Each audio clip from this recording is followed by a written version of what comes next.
पैसा क्यों दिया? आई एम योर मास्टर, मैं ही गलती करूँगा, फिर कौन बचाएगा? 83-84 पे एक टीवी में मालगुडी डेज करके सीरियल आता था, याद है? उसमें मैं उसको बहुत अच्छा से, हर एक कहानी, छोटा छोटा कहानी था।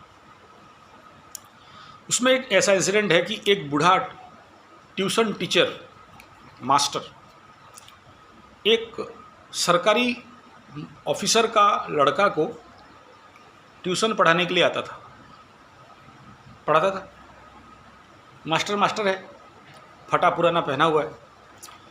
एक दिन घर पे आया तो जिस बच्चा को पढ़ा रहा था उसका माँ देखती है कि मास्टर जी ठंड से काँप रहे हैं, एक खादी पहने हुए हैं। तो वो क्या किया, वो उसका मदर क्या की, उसका पति का पुराना एक कोट बढ़िया, वो लोग बड़े लोग थे, उसको ला के गिफ्ट दे दिया। बोला ये लीजिए, पहनिए, ठंडा से बचिए। उस लड़का का पिताजी आए, देखे कि उनका पुराना कोट नहीं है। कहाँ गया? बोला मास्टर जी को दे दिया। ले गए? बोले हाँ ले गए। ठीक, फिर वो ड्यूटी नहीं गया, बैठा। मास्टर जी आए, उनको कुछ और पैसा वैसा दिया, लो और घर जाओ, आज से पढ़ाने के लिए नहीं आना। मास्टर जी का दिमाग खराब हो गया। बोला यही तो मेरा रोजी रोटी था, आप मेरा पेट में लात मारे। बोला पेट में लात नहीं मारा, आप बहुत अच्छा मास्टर हो, मेरे बच्चा को बढ़िया पढ़ा रहे थे, आप जैसे मास्टर मुझे नहीं मिलेगा, और इसको पढ़ाने वाला दूसरा मास्टर ढूंढने के लिए मुझे शायद कितना दिन लग जाए, लेकिन अभी और आपका बात इसके पल्ले नहीं पड़ेगा, क्योंकि आप मुफ्त से मेरे से ले गए, मेरा धर्मपत्नी से एक कोट ले गए। कोट का कोई मूल्य नहीं था, लेकिन मेरा बेटा आपको उस दृष्टि पे, गुरु के दृष्टि पे और नहीं देख पाएगा। आप भोक्ता और हम दाता के दृष्टि पे देखेगा। इसलिए मेरा आपका बात मेरा बच्चा का दिमाग पे कोई काम का नहीं रहेगा। यही हर महीना मेरे से, आप जब तक दूसरा ट्यूशन नहीं पाते हैं, आप आके मेरे से पैसा ले लीजिए। मास्टर उठा चला गया, फिर घूम के आके बोला कि आप मेरा आँख खोल दिए, फिर मैं आपके पास भले भूखे मरूं, आपके पास क्यों आऊँ? मेरा अंदर का विवेक जग गया। मैं अभावे स्वभाव नष्ट, मेरा अभाव था इसलिए मेरा स्वभाव नष्ट हो गया, और मैं भूल गया उस ठंडा के कारण कि मैं एक गुरु हूँ, एक टीचर हूँ, और मैं दान ले लिया। इस कहानी से सीखने के लिए सबसे बड़ा चीज़ ये है कि जिसको उस गद्दी में बैठना है उसको उतना मजबूत होना ही पड़ेगा। ऑर्डर मैं दिया था, तुम लेके आते एज ए गिफ्ट, स्वीकार्य था। फिर मैं रेट पूछा था, और आज तुम्हें बिजनेस मैनेजमेंट का एक विद्या दे रहा हूँ। बिजनेस में ना मेरा बाप भी बाप नहीं है, ये सीख लो। जब मैं अपना बिजनेस सीट पे बैठा तो मेरे सामने मेरा बाप भी आए ना, तो उसे बाप की दृष्टि पे नहीं देखना, as a customer, as a god. Customer means भगवान। तब पिता का सीट हट गया, दौड़ के जाओ, खोल दो थोड़ा सा, और कोई आया है। तो बिजनेस अगर तुम्हारा है और तुम्हारा सीट है, और वहाँ तुम्हारा पिताजी भी खरीदने आए, तो कॉम्प्रोमाइज़ नहीं है, ये सीवियर रूल है। दोस्ती हमसे है, धंधे से नहीं, ये सीख लो। दोस्ती हमसे है, धंधे से नहीं। और जो धंधे से दोस्ती कर लेता है वो स्ट्रांगली आगे नहीं बढ़ता है, और तुम्हें स्ट्रांगली आगे बढ़ना है। और तेरे जैसे आदमी को हम हाथ से छोड़ नहीं सकते, चंद रुपया के लिए हाथ से नहीं छोड़ सकते, क्योंकि तुम्हारा फ्यूचर बहुत ब्राइट है। हालांकि मैं तुम्हारा फैमिली लाइफ के बारे में 100% ओके हो जाएगा ऐसा नहीं कह सकता, लेकिन तुम वहाँ तक पहुँचोगे जहाँ तुम्हारे ख़ानदान पे कोई नहीं पहुँचे। इसके कारण ये है कि चंद्रमा से एकादश में बैठा है शनिदेव, राशि तुम्हारा कुंभ, और जिसका एकादश शनि होता है वो टॉप होता है।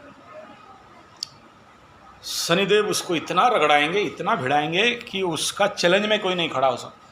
और यहाँ तक कि मैं प्रोडक्शन दे सकता हूँ कि राउरकेला में तुम जैसे दूसरा बिजनेसमैन कोई होगा नहीं, अगर अपने को ट्रेंड कर सको तो, अपने को वर्कआउट कर सको तो। भाग्य में है मिल जाएगा, ऐसे लोग भाग्य को बैठ जाते हैं। वो ऐसा कहावत है ना, बने उपबने मृग सिंहम, यानी जंगल में अगर सिंह मुंह खोल के बैठा रहे, हाँ, किंग मृगाणाम प्रविशन्ति मुखे, उसका जो भोजन है मृग, क्या उसके मुंह में घुस जाएंगे? उसको तो प्रैक्टिस करना पड़ेगा, रनिंग करना पड़ेगा, दौड़ना पड़ेगा, स्ट्रैटेजी बनाना पड़ेगा, प्लानिंग बनाना पड़ेगा, टारगेट पे अचीव करना पड़ेगा। Work, no work no fate. खाली हम अट्रैक्शन का रूल को कर लें कि हम अरबपति बन रहे हैं, हम अंबानी बन रहे हैं, बिल गेट बन रहे हैं, और बड़ा बड़ा चेक दीवार पे लगा देंगे और आकर्षण कर लेंगे, ये सब फेक है। ये तभी एक्टिव होते हैं ना जब उसके लिए बीट बाय बीट काम करते हो। कोई बड़ा सा चीज़ है, तुम एक साथ उठा के नहीं ले सकते, लेकिन उसको पीसेस कर दो, छोटा छोटा वर्कआउट करो। उस टारगेट को पहुंचने के लिए छोटा छोटा छोटा छोटा एक एक पग बढ़ते जाएं, बल वैभव का युग फिर लाएं। तो वो एक्शन भी करना है तब जाके बस। और इसके लिए बहुत छोटा छोटा चीज़ को मार्क करना पड़ता है। बड़े मिस्टेक तो हर कोई कर लेता है, बड़े मिस्टेक का हर कोई समाधान कर लेता है। Micro problems and micro solution, जो कि आम आदमी के आंख में दिखता नहीं है, और उस माइक्रो प्रॉब्लम को क्या करता है, हाँ छोड़ो, और वही माइक्रो प्रॉब्लम आगे जाके क्या होता है, बीज से पेड़ बन जाता है, तब वो और हैंडल नहीं कर सकते। तो माइक्रो ऑब्जर्वर बनना सीखो। माइक्रो ऑब्जर्वर अगर बनना सीख गए तो लाइफ का छोटे छोटे समस्या समाधान हो जाएगा, और कल वो बड़ा रूप नहीं लेंगे। और वही लोग 11th शनि जैसे आदमी प्रचंड भाग्यशाली, प्रचंड लाभवान। और एकादश Shani means the top most Shani. हाँ, लग्न से चतुर्थ भी है, सुख के घर में शनि बैठा है, इसलिए दुख देगा। और ज़्यादा नहीं, 2.5 साल के बाद शनि महादशा आ रहा है। शनि को दुख कहा गया है, चंद्रमा को मन, चंद्रमा को माँ कहा गया है, मंगल को पराक्रम कहा गया है। और इसीलिए मांगलिक दोष भी बताते हैं, लग्न पे, चतुर्थ पे, सप्तम पे, अष्टम पे, द्वादश पे अगर मंगल बैठा तो उसको मांगलिक दोष कहा जाता है। मैं नहीं कहता हूँ। और सोचो तुम इतना पावरफुल, कितना बल, सप्तम में मंगल, तुम एक मांगलिक लड़का हो, और तुम्हें जो बीबी मिली थी वो भी मांगलिक, अष्टम मंगल।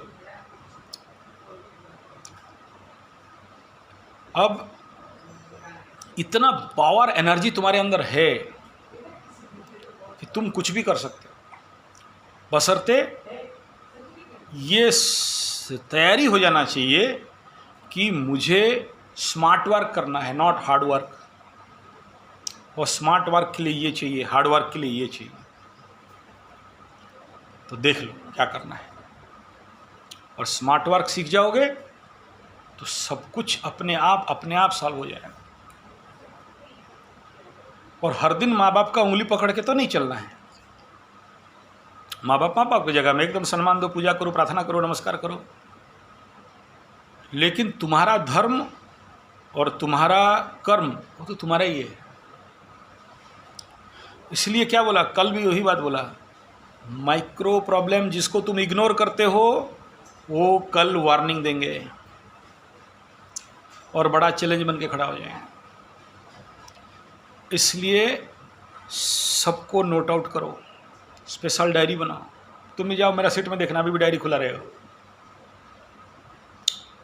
Planning program target, planning program target, pending work, planning program target, pending work. Pending रहा क्यों रहा, पेंडिंग रहने नहीं देना है। ये मैनेज, इतना ही मैनेजमेंट, बहुत ज़्यादा मैनेजमेंट नहीं है, ठीक है। इसलिए ये पैसा देने पे बुरा नहीं मानना है, क्योंकि मैं ही अगर दुर्बल हो गया तो फिर तुम मजबूत नहीं हो सकते।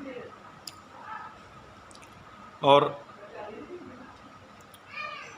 बिजनेस को बिजनेस जगह में रखो, संपर्क संबंध पे नहीं। कोई भी आ जाए तुम्हारे दुकान पे, मेरे घर पे चलो फ्री में खिलाएंगे, घर में आइए इसके डबल खिलाएंगे।